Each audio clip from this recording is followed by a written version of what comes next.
तो आज हम करेंगे क्लास 9th एक्सरसाइज 2.4 का क्वेश्चन नंबर 14 चैप्टर 2 पॉलिनोमियल्स। तो चलिए स्टार्ट करते हैं। क्वेश्चन नंबर 14 आपके सामने है, मैं पढ़ता हूँ। विदाउट एक्चुअली कैलकुलेटिंग, बिना कैलकुलेट किए द क्यूब्स, जो इसमें क्यूब्स दे रखे हैं उनको कैलकुलेट नहीं करना है। तो क्या करना है? Find the value of each of the following. बिना कैलकुलेट किए हमें इसकी वैल्यू निकालनी है। तो कैसे निकालेंगे हम वैल्यू? तो आपको याद होगा जो हमने इससे पहले वाला क्वेश्चन किया था, वहां पे हमने कुछ एक नई आइडेंटिटी बनाई थी एक तरीके से। वो आइडेंटिटी क्या थी?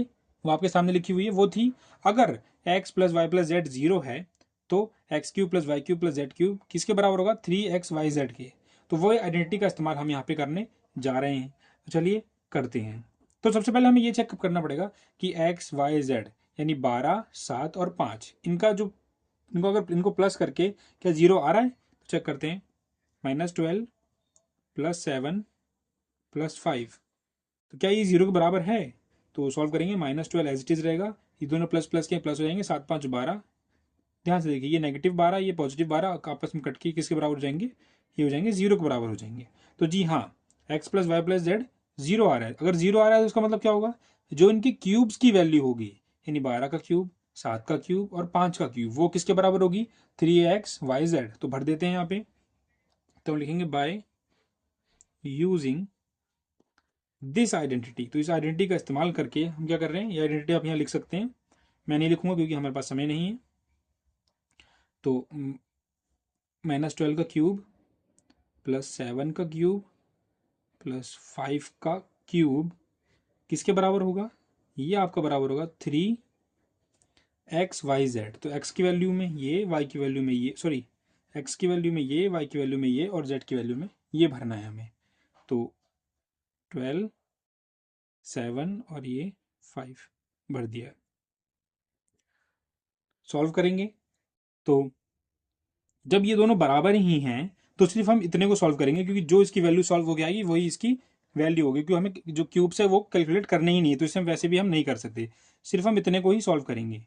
तो जैसे लिख लेता हूँ मैं, जैसे देखिए 3 multiply -12 multiply by 7 multiply by 5, इन सबको जब मैं मल्टीप्लाई करूंगा तो मेरा आंसर क्या आएगा?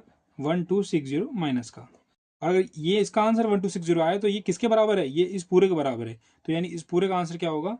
-1260। तो हमने बिना इन क्यूब्स को कैलकुलेट करे इसका आंसर निकाल दिया है। तो चलिए अब हम करते हैं इसका नेक्स्ट पार्ट।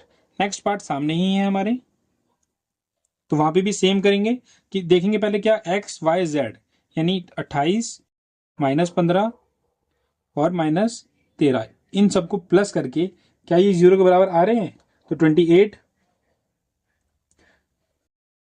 और इसको लिखते हैं ये प्लस माइनस -15 प्लस माइनस -13, तो ये माइनस माइनस प्लस हो जाएगा। 28 के 28, 5 3 8, 1 1 2, 28 में 28 गया 0। तो जी हाँ, इन सबको प्लस करके क्या आ रहा है? 0 आ रहा है। तो इसमें भी इस आइडेंटिटी का हम इस्तेमाल कर सकते हैं। तो आइडेंटिटी क्या कहती है कि अगर इनका सम 0 है तो इनके क्यूब्स की वैल्यू क्या होगी?